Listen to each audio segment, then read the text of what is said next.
बिस्मिल्लाहिर्रहमानिर्रहीम। देखिए बेटा, आज हमने किरचॉफ के लॉज डिस्कस करने हैं कि किरचॉफ के लॉज या रूल्स क्या होते हैं या क्या बात करते हैं। तो किरचॉफ के रूल्स के बारे में आज हम डिस्कस करेंगे बेटा।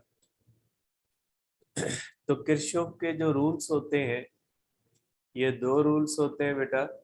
और ये जो दो रूल्स होते हैं, ये हमें मुख्तलिफ सर्किट्स को सॉल्व करने में हेल्प करते हैं। सर्किट्स का आपको पता है कि जब हम रेजिस्टर्स को कनेक्ट करते हैं, मुख्तलिफ सीरीज कॉम्बिनेशन होती है, पैरेलल कॉम्बिनेशन होती है, कॉम्प्लेक्स कॉम्बिनेशन होती है। तो उन सर्किट्स को जब हम सॉल्व करते हैं, तो उन सर्किट्स को हम दो तरह से सॉल्व करते हैं। एक तो जो आपने एसटीबी के अंदर या जो आपने कन्वेंशनल जो हमारा तरीका पढ़ा है, वो तरीका ओहम्स लॉ वाला कहता है। जैसे हम दो सीरीज में हैं, फिर वो सर्किट्स जो होते हैं फिर पैरेलल में बन जाते हैं। इस तरह से जो सर्किट्स को सॉल्व करते हैं, जो सिंपल सर्किट्स होते हैं जिनके अंदर एक बैटरी लगी होती है, तो ऐसे सर्किट्स को हम सिंपल सर्किट्स कहते हैं। तो ऐसे सर्किट्स को हम सॉल्व कर सकते हैं with the help of Ohm's law. लेकिन अगर ऐसे सर्किट्स हैं जिनके अंदर एक से ज्यादा बैटरी लगी होती है, तो ऐसे सर्किट्स को सॉल्व करने के लिए हम किरचॉफ के रूल्स इस्तेमाल करते हैं। तो अब हम पढ़ेंगे कि किरचॉफ के रूल जो होते हैं वो क्या होते हैं या उनको किस तरह से अप्लाई किया जा सकता है बेटा।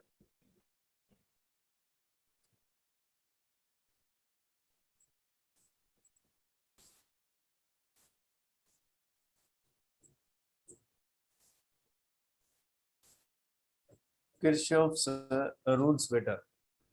अब इसके अंदर इसके दो रूल्स हैं। पहली बात के simple circuits including only one battery can be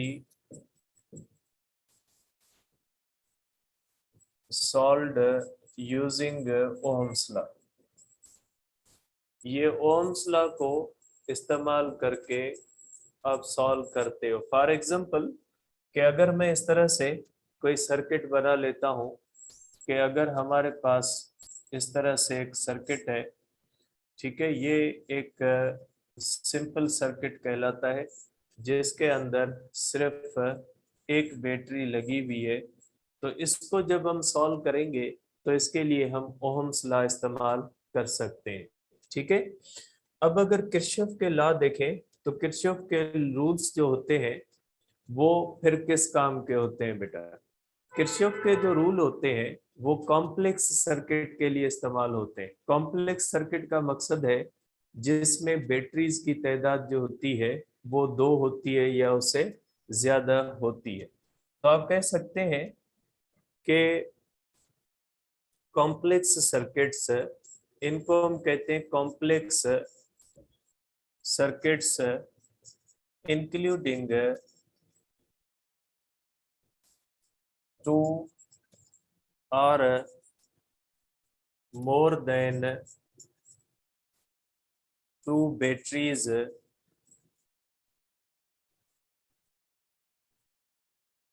can be solved using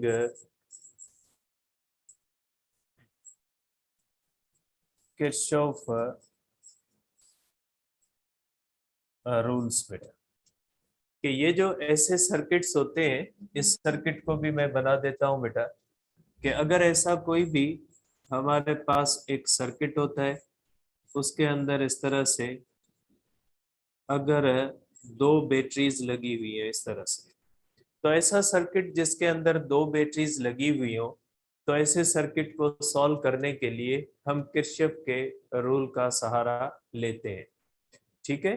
तो पहली बात ये क्लियर हो गई कि किरचॉफ किरचॉफ के लॉ को इस्तेमाल क्यों किया जाता है। हम जब हमारे पास ओम्स लॉ होता है तो फिर हमें लॉस को क्यों इस्तेमाल करते हैं?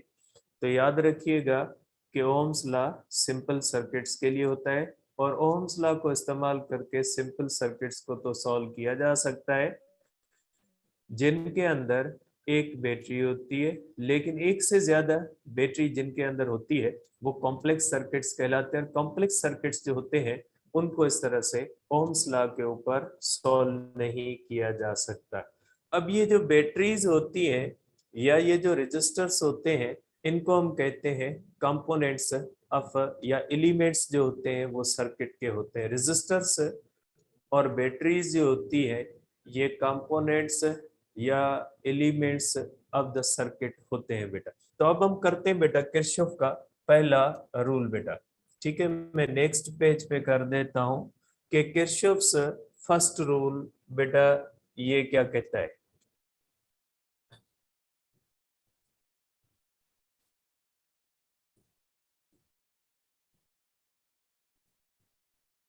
बेटा किरचॉफ्स फर्स्ट रूल जो होता है इसको हम बहुत सारे नामों से कहते हैं।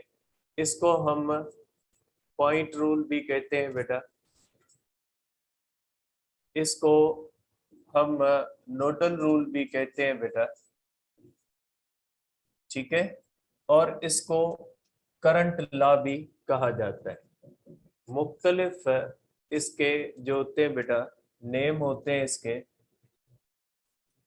मुख्तलिफ नामों से इसको हम लेते हैं और शॉर्ट में इसको हम कहते हैं KCL और जनरली हम इसको KCL कहते हैं, किरचॉफ्स करंट रूल बेटा। अब ये किरचॉफ का करंट रूल क्या कहता है बेटा, और इसी रूल के बाद हम करंट को कहते हैं कि करंट जो होता है वो स्केलर क्वांटिटी है।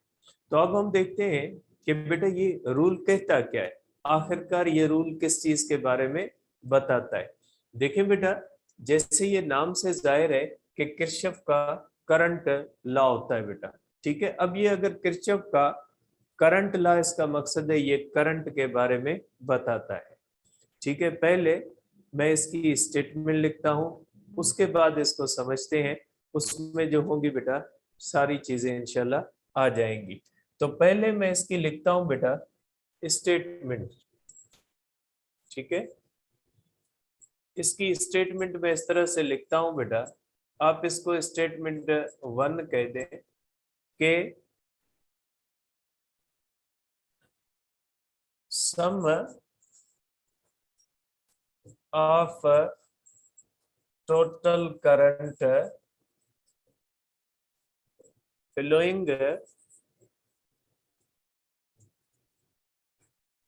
towards a point is equal to sum of total current flowing away from this point। ठीक है, आप इस तरह से भी इसको कह सकते हैं या आप इसको इस तरह भी कह सकते हैं। मैं दोनों स्टेटमेंट्स लिखता हूं फिर इसको हम डिस्कस करते हैं बेटा। तो ये हो गई स्टेटमेंट, आप इसको 2 भी कह सकते हैं बेटा। स्टेटमेंट आप इसको 2 भी कह सकते हैं कि algebraic some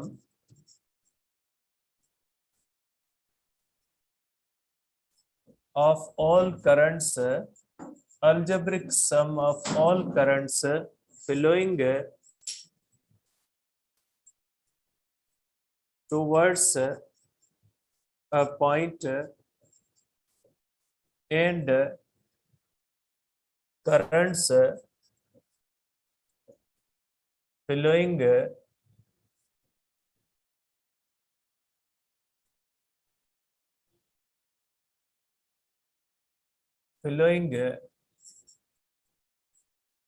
away from this point is 0। ठीक है, algebraic sum of all currents flowing towards a point and currents flowing away from this point is 0। ठीक है बेटा, अब इनका मतलब क्या है बेटा, कि ये जो मैंने दो पॉइंट्स लिखी है, कि ये जो इसकी दो स्टेटमेंट्स लिखी है, ये दोनों स्टेटमेंट्स क्या कहती है। ठीक है बेटा, अब ये दोनों स्टेटमेंट्स इस तरह से कहती है बेटा, सपोज करें हमारे पास एक पॉइंट है बेटा, उसके ऊपर 4 वायरों से या 5 वायरों से 5 करंट आ रहे हैं। ठीक है, फॉर एग्जांपल कि हमारे पास ये एक पॉइंट है, आप इसको कह लें कि ये जो है वो नोड है। ठीक है, या इसको हम कहते हैं नोडल पॉइंट बेटा, इस पॉइंट को हम क्या कहते हैं, नोडल पॉइंट कहते हैं। अब यहाँ पे एक करंट आ रहा है बेटा, एक वायर करंट लेके इस पॉइंट की तरफ आ रही है, तो इसमें करंट I1 आ रहा है बेटा। ठीक है, जो करंट अंदर आ रहा होता है उसका एरो अंदर दिया जाता है। ये एक पॉइंट है, यहाँ पे एक रेजिस्टर से या एक वायर से जो है वो करंट I1 पहुंच रहा है। एक वायर दूसरी है बेटा, ये वायर दूसरी है। ठीक है, ये करंट I2 इसकी तरफ लेके आ रही है। ये दोनों करंट किस तरफ जा रहे हैं, एक ही पॉइंट की तरफ जा रहे हैं बेटा। दोनों करंट्स के बारे में आप कह सकते हैं कि ये दोनों करंट्स किस तरफ जा रहे हैं, सेम पॉइंट की तरफ जा रहे हैं। और इस पॉइंट को क्या कहा जाता है बेटा, इस पॉइंट को कहा जाता है नोडल पॉइंट बेटा। ठीक है, या नोड कहा जाता है बेटा। अब अगर देखें बेटा, तो सपोज करें यहां से दो वायरें हैं जो करंट को इस तरह से अवे लेके जा रही है बेटा। I3 है, ये करंट यहां से अवे जा रहा है बेटा। और एक और वायर है बेटा, ये करंट I4 भी इसे अवे ले जाती है बेटा। सपोज करें एक तीसरी वायर है, ये भी इससे करंट I5 लेके जा रही है बाहर। किस जगह पे पहुंच रहा है बेटा, नोडल पॉइंट पे पहुंच रहा है। ठीक है, इस नोडल पॉइंट पे दो वायरों से करंट पहुंच रहा है बेटा। तीन वायरें क्या कर रही है, इससे तो ये लॉ क्या कहता है, sum of total current flowing towards a point is equal to the sum of total current flowing away from this point. के ये जितने करंट आ रहे हैं यहाँ पे, फॉर एग्जांपल इसमें 6 एम्पियर आ रहा है, इसमें 4 एम्पियर आ रहा है। सपोज करें इस नोडल पॉइंट की तरफ 10 एम्पियर करंट आ रहा है, तो जो इससे जाएगा वो भी 10 एम्पियर ही होगा। मींस जितना करंट किसी एक पॉइंट पे आ रहा होगा उतना ही करंट उससे जा रहा होगा।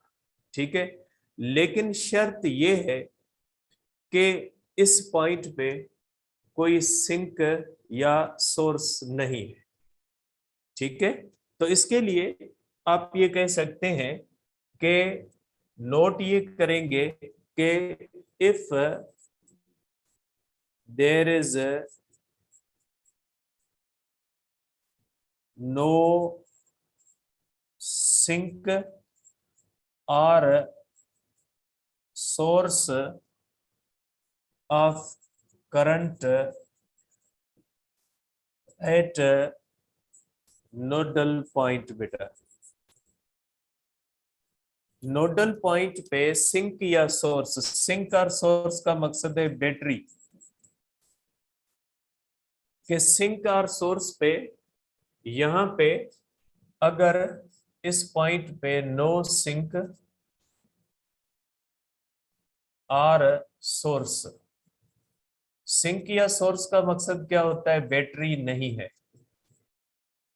क्योंकि अगर बैटरी होगी तो यहां से करंट दे भी सकती है और ले भी सकती है। तो बेटा किरचॉफ का फर्स्ट रूल बिल्कुल एक सिंपल सा रूल है। वो कहता है कि अगर आपके पास कोई पॉइंट है जिस पे करंट्स आ रहे हैं, तो जितने करंट्स उस पॉइंट पे आएंगे उतने ही करंट उस पॉइंट से जाएंगे। फॉर एग्जाम्पल, आप ये एक रास्ते का एग्जाम्पल ले सकते हैं। सपोज करें एक चौक है, उसके ऊपर बहुत से रास्तों से गाड़ियां आती है और बहुत से रास्तों से गाड़ियां जाती है। तो अगर जितनी गाड़ियां उस चौक के ऊपर पहुंच रही है, अगर उस चौक के ऊपर कोई पार्किंग नहीं है, गाड़ियां खड़ी नहीं होती, तो फिर जितनी आएंगी उतनी ही गाड़ियां वहां से आगे जाएंगी। लेकिन अगर उस चौक के ऊपर कोई पार्किंग है, तो हम उसको कहते हैं सिंक या सोर्स, के आएंगी, हो सकता है उसमें कुछ गाड़ियां पार्क हो जाएं और बाकी जो आउटफ्लो करें वो कम करें, या हो सकता है आए गाड़ियां कम और जाते हुए पार्किंग से कुछ गाड़ियां उसमें शामिल हो जाएं और आउटफ्लो गाड़ियों का ज्यादा हो जाए। तो यही किस्सा होता है कि अगर इस तरह से करंट किसी पॉइंट पे पहुंच रहे हैं, तो जितने करंट इस पॉइंट पे पहुंचेंगे उतने ही करंट उस पॉइंट से अवे जाएंगे। शर्त ये है कि नोड के ऊपर कोई सिंक या सोर्स नहीं है। सिंक का मकसद है जैसे कोई बैटरी हो, वो करंट आए उसको अपनी चार्जिंग के लिए रोक ले, बाकी थोड़ा करंट बाहर जाने दे। या कोई बैटरी है, एक तो करंट आ रहे प्लस बैटरी उनमें शामिल कर दे, तो आउटफ्लो करंट क्या हो जाएंगे, बढ़ जाएंगे। तो रूल कहता है कि अगर किसी भी पॉइंट पे, नोड पे अगर करंट्स आ रहे हैं और नोड पे किसी भी किस्म का सिंक या सोर्स नहीं है, तो जितने करंट वहां पे आएंगे उतने ही करंट उस पॉइंट से जाएंगे। ठीक है, तो आप इसको स्टेटमेंट 1 के हिसाब से लिख सकते हैं बेटा। स्टेटमेंट 1 के हिसाब से आप इसको लिख सकते हैं बेटा।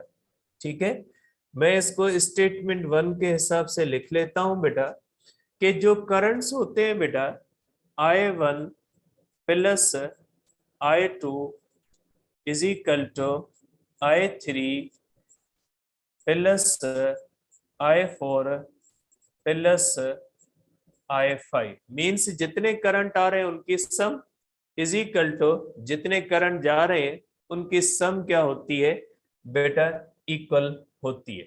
अगर फॉर एग्जांपल आप इसको डेटा की सूरत में देखें कि अगर यहाँ पे आप सपोज कर लें 6 एम्पियर करंट है और यहाँ पे आप सपोज कर ले 4 एम्पियर करंट है, तो टूवर्ड्स कितना आ रहा है, 10 एम्पियर करंट आ रहा है। तो फॉर एग्जांपल अगर यहाँ पे करंट 5 एम्पियर जा रहा है और यहाँ पे 3 एम्पियर जा रहा है, तो यहाँ पे कितना हो जाएगा, 2 एम्पियर जाएगा। इन फ्लो भी 10 एम्पियर का होगा और आउट फ्लो भी कितना हो जाएगा, 10 है। यहाँ पे हम एक कन्वेंशन लेते हैं बेटा। कन्वेंशन कौन सी होती है कि करंट्स फ्लोइंग टुवर्ड्स पॉइंट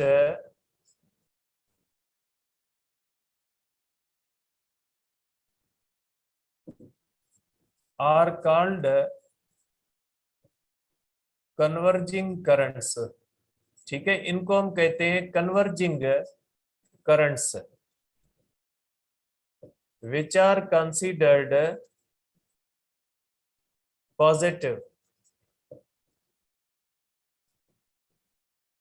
उनको हम क्या कह सकते हैं बेटा, पॉजिटिव कह सकते हैं कि ये जो है ये करंट I2 है और ये करंट्स I1 है, ये दोनों मिलके ये क्या है बेटा, कन्वर्जिंग करंट्स हैं।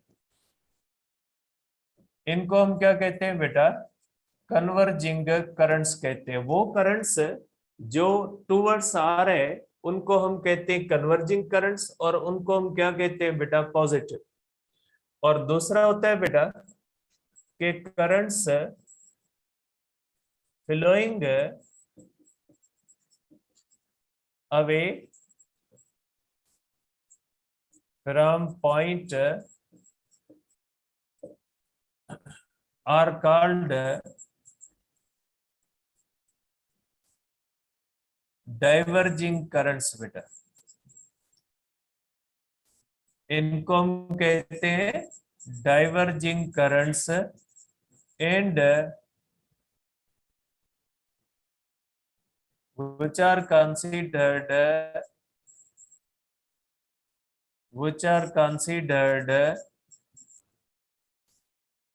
as negative। ठीक है, उनको हम क्या कंसीडर करते, निगेटिव कंसीडर करते। जैसे हमारे पास ये करंट है, ये करंट है और ये करंट है। ठीक है, इन करंट्स को हम क्या लेते हैं, डाइवर्जिंग करंट्स लेते हैं। ठीक है, इनको हम कहते हैं डाइवर्जिंग करंट्स बेटा कहते हैं। ठीक है, तो इसके मुताबिक अगर इसकी स्टेटमेंट हम बनाएं, इसकी स्टेटमेंट की अगर इक्वेशन बनाएं, तो आप कह सकते हैं I1 plus I2 minus I3 minus I4 minus I5 is equal to 0।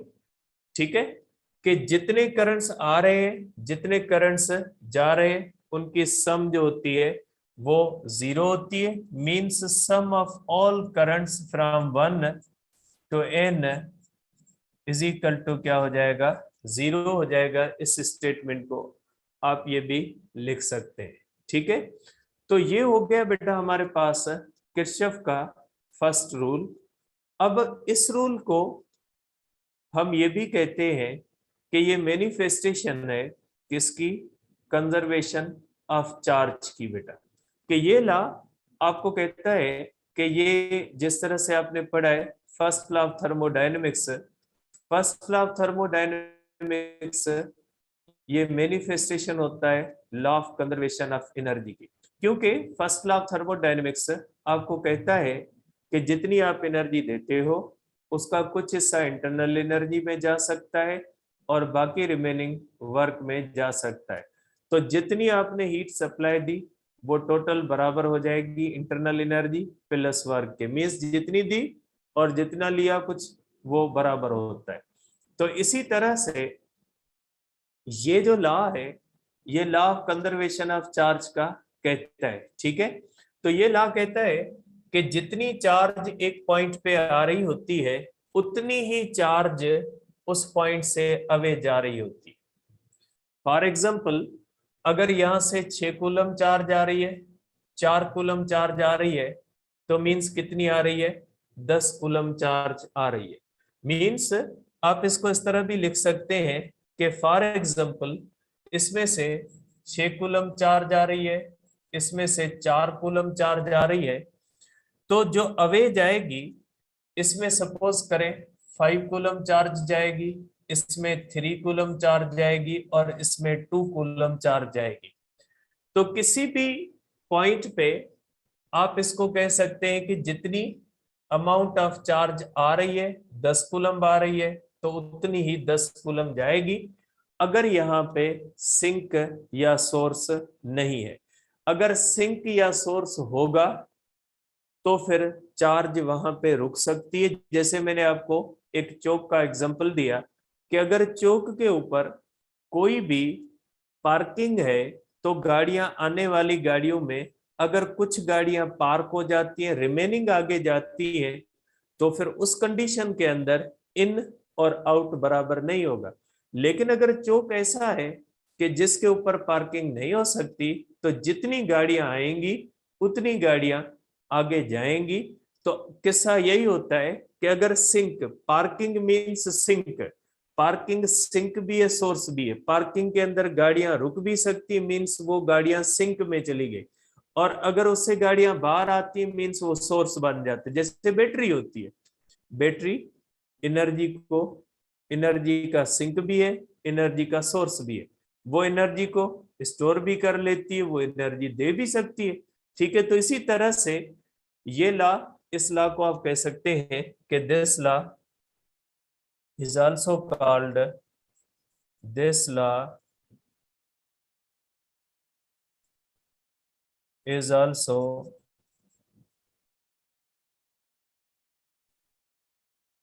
manifestation of law of conservation of charge. ठीक है, और इस लॉ के मुताबिक if there is no sink और source then total charge flowing towards point is equal to charge flowing away from this point। जितनी charge इस point पे आ रही है उतनी ही चार्ज इस पॉइंट से अवे जाएगी, लेकिन शर्त यह है कि कोई भी सिंक या सोर्स नहीं है। तो आप इसको इस तरह से लिख सकते हैं बेटा, ठीक है, जैसे for example I1 plus I2 is equal to I3 plus I4 plus I5 बेटा। ठीक है, अगर दोनों साइड्स पे T को मल्टीप्लाई कर दें बेटा, या I इज इक्वल टू क्या होता है बेटा, Q अपान T होता है, तो आप करोगे Q1 upon T, Q2 upon T is equal to Q3 upon T, Q4 upon T, Q5 upon T। T में कैंसिल हो जाएगा तो हमारे पास हो जाएगा Q1। अब इसको लिखना यहाँ पे मैं लिख देता हूँ बेटा, उस पेज पे फिर ये अलग हो जाएगी स्टेटमेंट। ठीक है, एक मिनट बेटा, इसको मैं वापस लिखता हूँ क्योंकि दूसरे पेज पे ये चीज अलग हो जाएगी बेटा।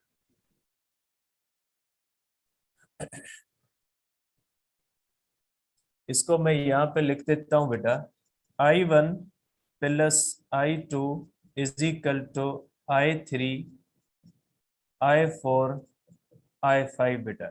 ये होता है Q1 upon T, Q2 upon T is equal to Q3 time, तो सबको सेम लग रहा है, Q4 upon T plus Q5 upon T बेटा कॉमन है, चला जाएगा Q1 plus Q2 is equal to Q3 Q4 plus हो जाएगा बेटा Q5।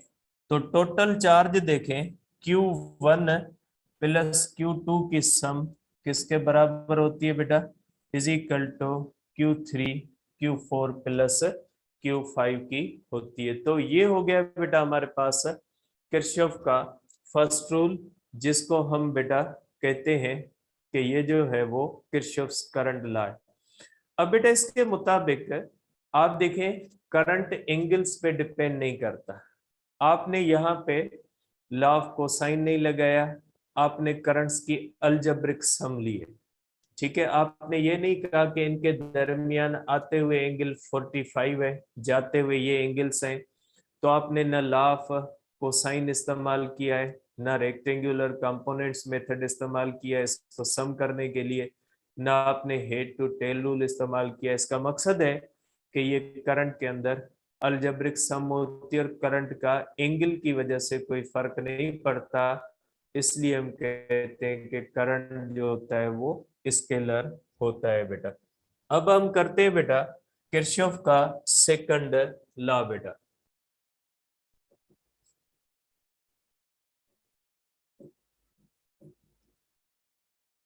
बेटा किरचॉफ्स सेकंड रूल, बेटा ये प्रॉब्लम सॉल्व करने के लिए बहुत ही ज्यादा इंपॉर्टेंट होता है। सर्किट को सॉल्व करते हुए किरचॉफ का जो सेकंड रूल होता है उसको डिफरेंट प्रॉब्लम्स को सॉल्व करने के लिए हम इस्तेमाल करते हैं बेटा।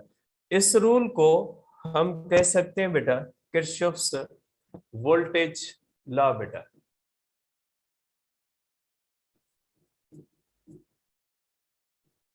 किरचॉफ्स वोल्टेज लॉ बेटा, क्योंकि ये पोटेंशियल के बारे में डिस्कस करता है, इसलिए इसको केवीएल कहा जाता है बेटा। ठीक है, इसको हम कहते हैं कि किरचॉफ का वोल्टेज लॉ है। ठीक है बेटा, अब इसकी स्टेटमेंट क्या होती है?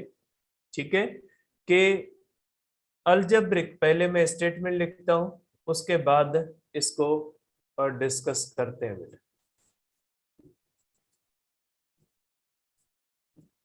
ठीक है, इसकी स्टेटमेंट क्या होती है बेटा? Algebraic sum of potential changes in closed circuit बेटा। Closed circuit is equal to 0 बेटा। ठीक है, आप कह सकते हैं कि algebraic sum of potential changes in closed circuit is equal to the 0। अब इसका मतलब क्या है बेटा? अब इसका मतलब पढ़ने से पहले आप दो चीजों को वापस अपने जो है वो माइंड में रखिएगा, ताकि इसको समझना हमारे लिए आसान हो। पहली बात बेटा, पहली बात जो हमने ईएमएफ के अंदर पढ़ी थी, ईएमएफ के अंदर हमने क्या पढ़ा था बेटा?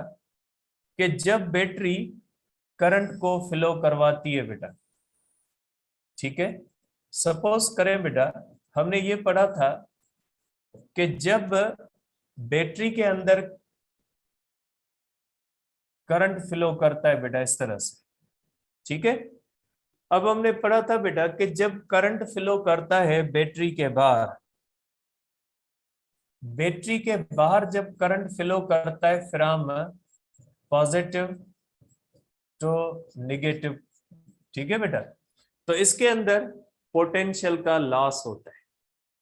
करंट जब फ्लो करेगा from positive terminal to the negative terminal, तो यहां पे लॉस ऑफ पोटेंशियल होगा बेटा, यहां पे लॉस ऑफ पोटेंशियल होता है, क्योंकि ये बैटरी रेजिस्टर से करंट को गुजारेगी। करंट क्या करेगा? पावर डिसिपेशन होगी रेजिस्टर के अंदर, तो बैटरी की एनर्जी का लॉस हो जाता है, पोटेंशियल का लॉस होता है जब करंट बैटरी में फ्लो करता है from positive terminal to negative terminal. लेकिन जब ये करंट इस तरह से फ्लो करता है बेटा, नेगेटिव टू पॉजिटिव टर्मिनल बेटा, तो इसमें पोटेंशियल का गेन होता है बेटा। हमने ये डिटेल में डिस्कस किया था ईएमएफ के अंदर कि जब बैटरी करंट को इस तरह से फ्लो करवाती है तो पोटेंशियल का लॉस होता है। जब वही करंट बैटरी के अंदर फ्लो करता है from negative to positive terminal, तो उसके अंदर बैटरी एनर्जी देती है, जिसको हम क्या कहते हैं? ईएमएफ। तो जब भी करंट फ्लो करता है from positive terminal to the negative terminal, energy और पोटेंशियल का लॉस होता है। और जब करंट फ्लो करता है from negative to positive terminal, तो आप कह सकते हैं कि एनर्जी का गेन होता है। जैसे मैंने आपको ईएमएफ पढ़ाते हुए मोटर के पानी वाला एग्जांपल दिया था कि जब मोटर जमीन से पानी को ऊपर टैंकी तक पहुंचाती है तो उसमें पोटेंशियल एनर्जी का गेन होता है, और जब पानी टैंकी से नीचे आता है तो पोटेंशियल एनर्जी का लॉस होता है। तो यही किस्सा होता है यहाँ पे कि यहाँ पे करंट फ्लो करता है high potential to the low potential, तो क्या हो जाता है कि इसमें लॉस होता है, हाई पोटेंशियल तो लो पोटेंशियल लॉस होता है। जैसे हाइट से हाई पोटेंशियल एनर्जी पॉइंट से लो पोटेंशियल एनर्जी पॉइंट पे कोई ऑब्जेक्ट मूव करेगा, पोटेंशियल एनर्जी का लॉस होगा। और कोई भी अगर इस तरह से होता है लो पोटेंशियल तो हाई पोटेंशियल, तो एनर्जी का गेन आएगा, एनर्जी गेन होगी और इसमें एनर्जी लॉस होगी बेटा। बेटा इस चीज को आप अगर नोट करना चाहें नोट करें, फिर इसको मैं मिटा दूंगा बेटा, ठीक है। तो ये होता है बैटरी का, ये हमने ईएमएफ के अंदर पढ़ा है बेटा। अब हम करते हैं बेटा एक और बात। अब हम करते हैं बेटा कि जो रेजिस्टर होता है वो हमेशा पोटेंशियल को खाता है। फॉर एग्जाम्पल हमने एक बैटरी है, वो कनेक्ट कर दी एक बड़े रेजिस्टर से, इसका पोटेंशियल 10 वोल्ट है बेटा। ठीक है, ये मैं पहले भी कल मैंने आपको बात बताई। तो जब ये करंट यहां से आएगा बेटा, तो यहाँ पे इस करंट आई के पास कितना पोटेंशियल होगा? 10 वोल्ट होगा, क्योंकि बैटरी ने उसको कितना पोटेंशियल देके भेजा है? 10 वोल्ट। अब ये जैसे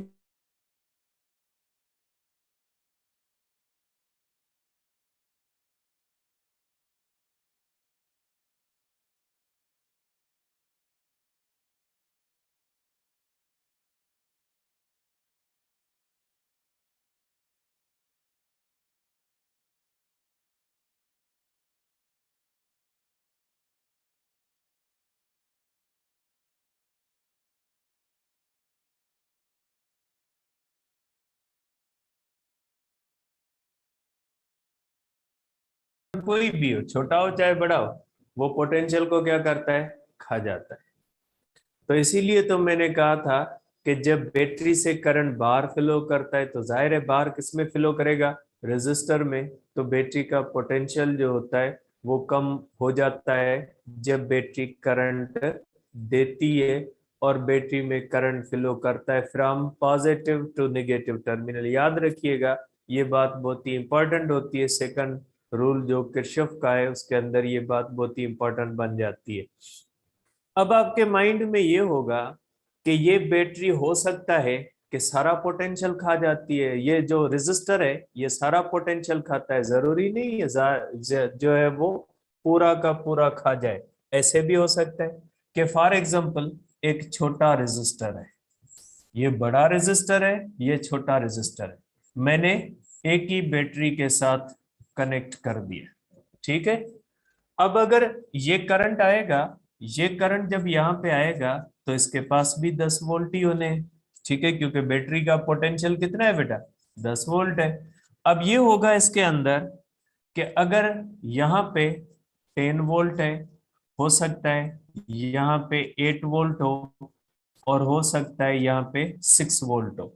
मींस रेजिस्टर में आते हुए 10 वोल्ट था, बाहर निकलते हुए 6 वोल्ट है। इसका मकसद है कि लॉस कितना हुआ? लॉस हो गया यहाँ पे 4 वोल्ट का, और यहाँ पे लॉस कितना कितना हो गया? 10 वोल्ट का। तो याद रखिएगा, जरूरी नहीं है कि जब रेजिस्टर से हम बैटरी कनेक्ट करें तो पूरा बैटरी का पोटेंशियल वो रेजिस्टर खा जाए। वो डिपेंड करता है रेजिस्टर की रेजिस्टेंस पे।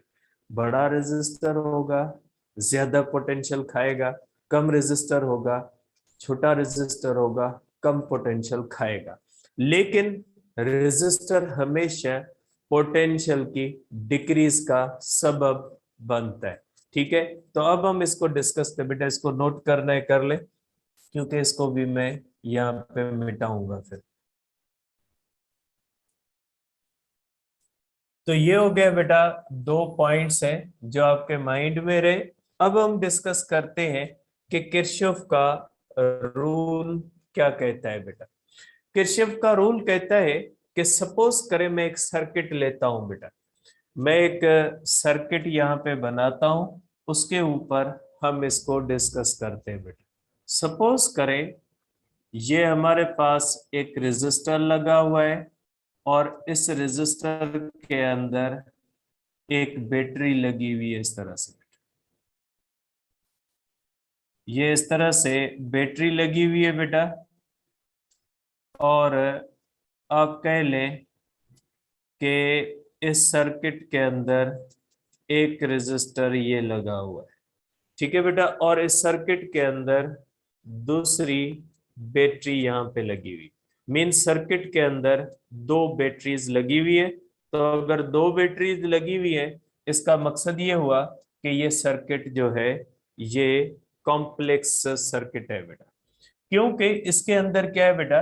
इसके अंदर जो है वो दो बैटरीज लगी हुई है। बेटा इस बैटरी की ईएमएफ है 1 और इसकी रेजिस्टेंस कह ले आप R1, इसकी ईएमएफ कह ले आप E2 और इसकी ईएमएफ, इसका जो है वो रेजिस्टेंस आप कह ले कि इसकी रेजिस्टेंस R2 है। मींस इस सर्किट के अंदर चार कंपोनेंट्स होते हैं बेटा, ठीक है, दो बैटरी है और दो रेजिस्टर्स हैं। अब इसके अंदर देखें, आपको पता है कि ये इसका पॉजिटिव टर्मिनल है, निगेटिव टर्मिनल है, इसका पॉजिटिव टर्मिनल है, निगेटिव टर्मिनल है। आपको पता है बैटरी में करंट फ्लो करता है from negative terminal to the positive terminal. अब यहाँ पे तो बैटरी दो लगी हुई है। अब ये करंट किसकी तरफ फ्लो करेगा? ये बैटरी करंट को इस तरफ फ्लो करवाएगी, ये इस तरह से, क्योंकि इसका पॉजिटिव है, इस तरफ फ्लो करवाएगी बैटरी, और ये जो है बैटरी इस तरह से करंट फ्लो करवाएगी, क्योंकि बैटरी करंट का फ्लो चाहेगी फ्रॉम पॉजिटिव टू नेगेटिव। अब पहली बात कि करंट किस डायरेक्शन में फ्लो करेगा? बेटा करंट उस डायरेक्शन में फ्लो करेगा जिस बैटरी की ईएमएफ बड़ी है। अगर इसकी ईएमएफ बड़ी है तो इसमें करंट इस तरह से फ्लो करेगा, अगर इसकी ईएमएफ बड़ी है तो इसमें करंट इस तरफ फ्लो करेगा। ठीक है, करंट हमेशा उसी डायरेक्शन में फ्लो करेगा जिस डायरेक्शन के अंदर जिस जो ईएमएफ बड़ी होगी। करंट हमेशा फ्लो करता है बड़ी ईएमएफ के डायरेक्शन में। ठीक है, हम सपोज कर लेते हैं यहाँ पे कि EMF 1 is greater than EMF 2 बेटा, कि ईएमएफ 1 बड़ी है। ठीक है, किससे ईएमएफ 1 बड़ी है? ईएमएफ 2 से बड़ी है। इसका मकसद है कि करंट का फ्लो किस डायरेक्शन में होगा? करंट का फ्लो इसके डायरेक्शन में होगा। और ये करंट को किस तरफ फ्लो करवाएगी बेटा? ये करंट को फ्लो करवाएगी इस तरफ। ये करंट इस तरफ फ्लो करता हुआ, ये करंट इस तरह से फ्लो करता हुआ, ये करंट यहाँ पे आ जाएगा। ठीक है, तो आप क्या कहोगे कि in complex circuit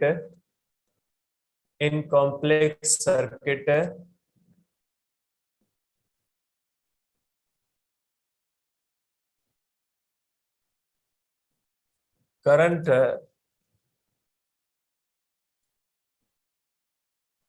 current always flows in the direction of larger EMF, larger EMF के डायरेक्शन में फ्लो करेगा। ठीक है, अब आप एक इंपॉर्टेंट बात देखें बेटा। अब इसका मकसद है, अब करंट कहां से फ्लो करेगा बेटा? करंट फ्लो करेगा बेटा, आपको पता है कि बैटरी के अंदर जब करंट फ्लो करता है बेटा, अगर ये हम एक सर्किट लेते हैं, ये हमारे पास पॉजिटिव टर्मिनल है, निगेटिव टर्मिनल है, तो बेटा करंट हमेशा अपना स्टार्ट यहां से लेता है। करंट निगेटिव टर्मिनल से फ्लो करता है जब पॉजिटिव की तरफ, तो एनर्जी गेन करता है। अभी मैंने आपको बताया था कि यहाँ पे निगेटिव टू पॉजिटिव जब फ्लो करेगा तो एनर्जी गेन करेगा। ये करंट जब बाहर आएगा और यहाँ पे फ्लो करेगा तो यहाँ पे एनर्जी का क्या हो जाएगा? लॉस।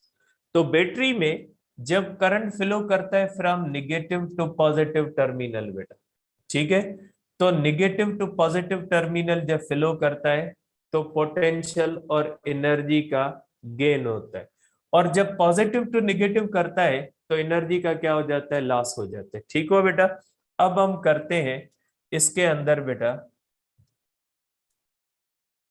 ठीक है, अब हम करते हैं इस करंट का डायरेक्शन बनाते हैं कि ग्रीन कलर नजर अच्छे तो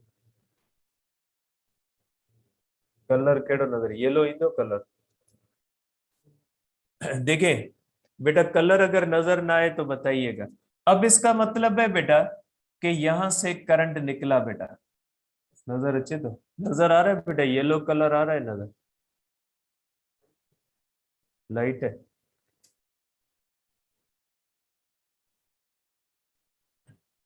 ये कलर नहीं बेटा, ये कलर नजर आ रहा है, ये बेटा ये करंट यहां से चलना शुरू कर देता है।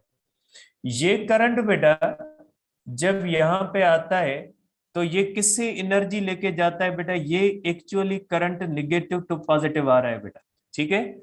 और जब ये करंट यहां से आ रहा है बेटा, तो यहाँ पे करंट जो होता है वो एनर्जी गेन करता है। एनर्जी गेन इसलिए करता है क्योंकि यहाँ पे करंट किस तरफ जाता है, निगेटिव टू पॉजिटिव बेटा। तो यहाँ पे इसको एनर्जी मिलती है बेटा, यहां से करंट एनर्जी लेता है। सपोज करें कि अगर इसका पोटेंशियल है फॉर एग्जांपल कि इसकी ईएमएफ है 12 वोल्ट, मींस इस बैटरी ने इसको 12 वोल्ट पोटेंशियल दिया, ठीक है। ये करंट कितना पोटेंशियल लेके निकला है बेटा, ये 12 वोल्ट पोटेंशियल लेके इस बैटरी से निकला है।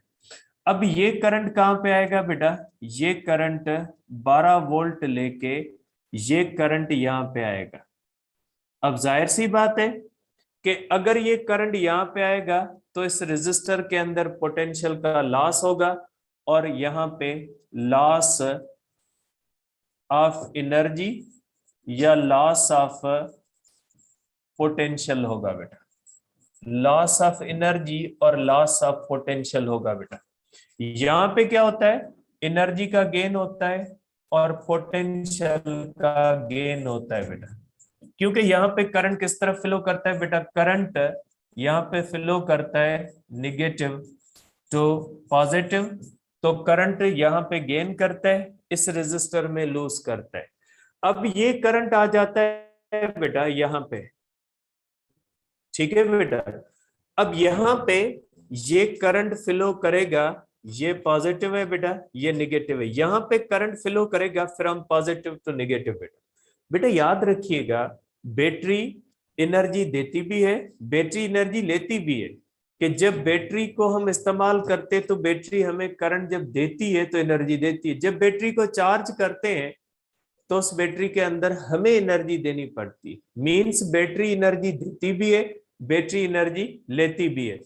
तो इस बैटरी ने क्या दिया है, एनर्जी दी है, ये एनर्जी इस रेजिस्टर में लॉस हुई, प्लस अब अगर हम देखते हैं तो बेटा इसके अंदर करंट जाता है बेटा फ्रॉम पॉजिटिव टू नेगेटिव, और करंट बैटरी के अंदर जाए फ्रॉम पॉजिटिव टू नेगेटिव तो भी एनर्जी का लॉस होगा बेटा। तो यहाँ पे भी loss of potential, loss of potential, loss of energy, ठीक है। क्यों, इसलिए बेटा कि यहाँ पे करंट फ्लो करता है पॉजिटिव टू निगेटिव बेटा, बैटरी के अंदर भी इसी तरह से निगेटिव टू पॉजिटिव फ्लो करता है बेटा।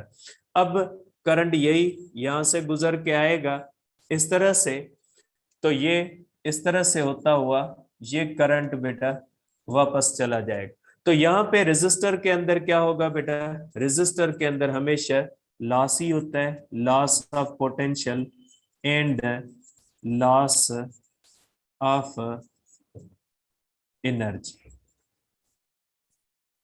ठीक है बेटा। तो यहां से ये बात आती है कि जब किसी भी सर्किट के अंदर करंट फ्लो करता है तो वहां पे जो एलिमेंट्स होते हैं बैटरी और रेजिस्टर, तो किसी जगह पे उसको एनर्जी मिलती है और किसी जगह पे उससे एनर्जी मुख्तलिफ एलिमेंट्स ले लेते हैं। जैसे अगर हम यहाँ पे देखते हैं तो जितनी एनर्जी इसको यहां से मिली वो एनर्जी इसने रेजिस्टर इसमें खपाई, इस बैटरी के अंदर खपाई, इस रेजिस्टर के अंदर खपाई। जब ये करंट वापस यहाँ पे आ गया तो इसके पास कुछ नहीं बचा। मींस अगर इसका पोटेंशियल 12 वोल्ट है तो कुछ पोटेंशियल यहाँ पे लॉस हुआ, कुछ पोटेंशियल यहाँ पे स्टोर हो गया, क्योंकि बैटरी स्टोर कर लेगी। बैटरी जब बैटरी के अंदर करंट फ्लो करेगा फ्रॉम पॉजिटिव टू नेगेटिव, तो बैटरी क्या करती है, बैटरी जो होती है वो एनर्जी को जो है वो सेव कर लेती है, स्टोर कर लेती है, तो यहाँ पे करंट फ्लो करता है फ्रॉम पॉजिटिव टू नेगेटिव, तो इसके अंदर बैटरी के अंदर पोटेंशियल क्या हो जाता है, गेन हो जाता है या स्टोर हो जाता है। तो मैं यहाँ पे लिख लेता हूं, इन बैटरी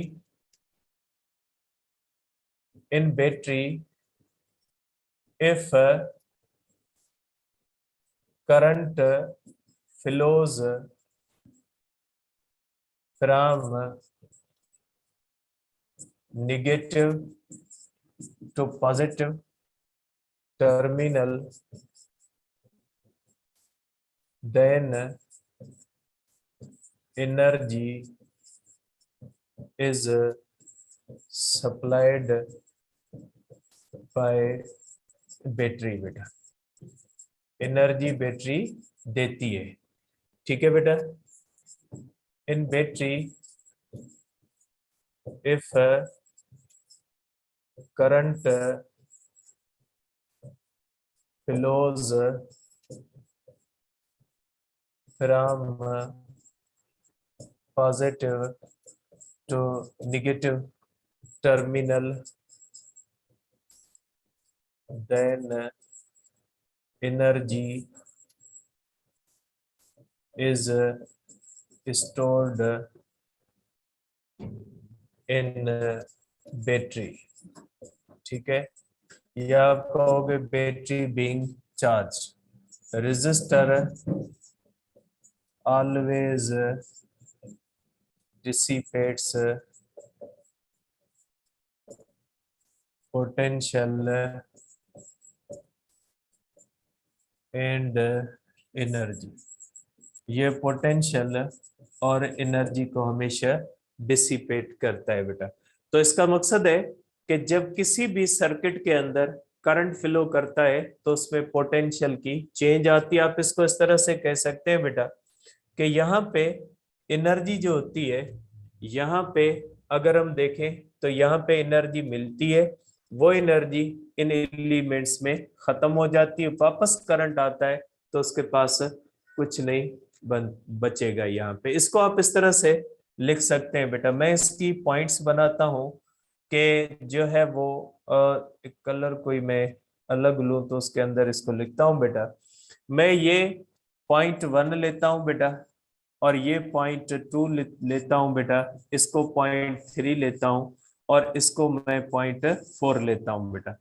तो .1 पे एनर्जी मिली, .2 पे एनर्जी खत्म हुई, .3 पे एनर्जी स्टोर हुई, .4 पे एनर्जी लूज हुई और ये वापस किस्सा कहाँ पे पहुंच गया, .1 पे। तो आप इस तरह से करोगे कि 1 है, 1 से 2 है, 2 से 3 पॉइंट है, 3 से 4 पॉइंट है, 4 से करंट वापस कहाँ पे आ गया, 1 पॉइंट पे आ गया। तो बेटा देखिए .1 पे एनर्जी मिली है, ठीक है, एनर्जी गेन है बेटा। .1 पे एनर्जी गेन है, ठीक है बेटा। और .2 पे एनर्जी लॉस है बेटा, क्योंकि रेजिस्टर है, एनर्जी लॉस है बेटा। और .3 पे एनर्जी स्टोर्ड है बेटा। तो नेगेटिव जाएगा तो बैटरी की चार्ज होगी, ठीक है बेटा। और फिर यहाँ पे बेटा वापस जब आता है तो बेटा यहाँ पे 0 बन जाती है। 1 पॉइंट पे एनर्जी गेन हुई, ठीक है बेटा। सॉरी मैं एक पॉइंट की भूल गया हूँ, मैं इसको लिखता हूँ, ठीक है। फिर एनर्जी लॉस है बेटा, 4th पॉइंट पे एनर्जी लॉस है बेटा, उसके बाद इसकी एनर्जी 0 बन जाती है। यहां से करंट फ्लो करेगा नेगेटिव टू पॉजिटिव, तो इस बैटरी ने एनर्जी करंट को दी। ये एनर्जी करंट लेके जब इस सर्किट के अंदर मूव किया तो मुख्तलिफ जगहों पे इसने कहीं पे एनर्जी का लॉस किया और कहीं पे एनर्जी का गेन किया। अब अगर इसको इक्वेशन फॉर्म में लिखोगे तो आप इसको इस तरह से लिख सकते हो बेटा कि एनर्जी एक बैटरी ने दी, और आपको पता है बेटा बैटरी जो एनर्जी देती है वो हो जाती है Q इंटू V के बराबर बेटा। ठीक है, जब बैटरी देती है, इक्वेशन में देखता हूं साइड पे क्योंकि उसके अंदर फिगर का यूज होगा बेटा, यहां पे कहीं पे मैं इक्वेशन को लिख देता हूं बेटा। अब देखिए यहाँ पे बैटरी ने एनर्जी दी है बेटा, तो यहाँ पे जो बैटरी एनर्जी देगी बेटा, एनर्जी गेन जो होगी आप इसको कहेंगे एनर्जी वर्क के बराबर होती है, और ये हो जाएगी Q इंटू E1। क्योंकि एनर्जी होती है बेटा, आपको पता है एनर्जी वर्क के बराबर होती है, और यहाँ पे जो वर्क होता है वो होता है Q इंटू V के बराबर, और यहाँ पे बैटरी है तो बैटरी की ईएमएफ होती है Q इंटू E, और यहाँ पे एनर्जी लॉस होती है बेटा, तो इसलिए हम करेंगे बेटा कि वर्क है तो इसके अंदर बेटा अगर हम करेंगे तो इसके अंदर भी पोटेंशियल का बेटा लॉस होगा, क्योंकि वर्क इसके अंदर होता है Q इंटू V1 होगा बेटा। यहाँ पे पोटेंशियल जो होगा इसके अंदर लॉस होगा V1, क्योंकि बेटा इसके अंदर बैटरी वर्क करेगी और वर्क होगा Q इंटू 1, क्योंकि इसके ऊपर पोटेंशियल जो होगा 1 होगा बेटा। और ये बैटरी क्या हो जाएगी बेटा, ये भी एनर्जी को स्टोर करेगी बेटा, तो इसके अंदर भी माइनस होगा। जो एनर्जी देगी उसको प्लस रखेंगे, जो एनर्जी को खत्म करेंगे उसको हम क्या रखेंगे बेटा, निगेटिव रखेंगे। ये जब आएगी यहाँ पे तो यहाँ पे भी बेटा क्या हो जाएगा कि यहाँ पे भी एनर्जी का लॉस हो जाएगा और इसके ऊपर पोटेंशियल हो जाएगा। इस तरह से जो है वो Q into V2 is equal to किसके बराबर हो जाएगा बेटा, 0 के बराबर हो जाएगा। कि यहाँ पे एनर्जी मिली, एनर्जी होती है वर्क के बराबर, जहां पे एनर्जी मिलती है उसको पॉजिटिव लिखते हैं। यहाँ पे एनर्जी खत्म हुई, इसकी ईएमएफ है, तभी मैंने Q इंटू E1 लिखा है, और इसका पोटेंशियल होता है तो इसलिए मैंने Q इंटू V। और आपको पता है बेटा चार्ज थ्रू आउट सेम रहेगी, क्योंकि पूरा सर्किट जो होता है वो किसमें होता है बेटा, सीरीज में होता है। इसलिए आप इसको इक्वेशन को लिख लोगे E1 minus V1 minus E2 minus V2 is equal to 0। तो ये हो जाएगा बेटा E1 minus I into R1 बेटा। ठीक है, इस तरह से, और ये हो जाएगा बेटा E2 माइनस ये हो जाएगा बेटा I2 R2 इक्वल टू 0। आप इसको इस तरह से लिख सकते हैं, या I जो होगा बेटा इसके अंदर सेम रहेगा, तो आप इसको इस तरह भी लिख सकते हैं बेटा E1 minus I into R1 E2 minus I into R2 is equal to 0 हो जाएगा बेटा। तो यहाँ पे आप पॉजिटिव लिखोगे गेन को, और लॉस को आप किससे लिखोगे, माइनस से लिखोगे। तो इस तरह से ये आपको इक्वेशन मिल जाएगी। तो ये चीज हमें बेटा बताती है कि जब किसी भी सर्किट के अंदर करंट फ्लो करता है तो उसके अंदर पोटेंशियल चेंजेस जो होती है उन सब की सम क्या हो जाती है, 0। यहाँ पे पोटेंशियल का गेन होता है, यहाँ पे लॉस होता है, यहाँ पे लॉस होता है, यहाँ पे 3 जगहों पे लॉस हो रहा है और एक जगह पे गेन हो रहा है। सब की सम जो होती है वो 0 होती है। तो ये चीज हमें कहती है, इसको आल्सो कहा जाता है this law is manifestation of law of conservation of energy. तो ये लॉ कहता है कि टोटल एनर्जी सर्किट के अंदर न क्रिएट होती है और ना ही डिस्ट्रॉय होती है। जितनी यहाँ से एनर्जी मिली वही टोटल एनर्जी मुख्तलिफ जगहों पे खत्म हो गई, नो गेन नो लॉस। इसलिए हम कहते हैं कि ये लॉ जो होता है मैनिफेस्टेशन है, किसकी मैनिफेस्टेशन है, law of conservation of energy की। ठीक है, तो ये हो गया हमारे पास बेटा चैप्टर अपना कंप्लीट है। इंशाल्लाह कल जो है वो इसके कुछ क्वेश्चन डिस्कस करेंगे।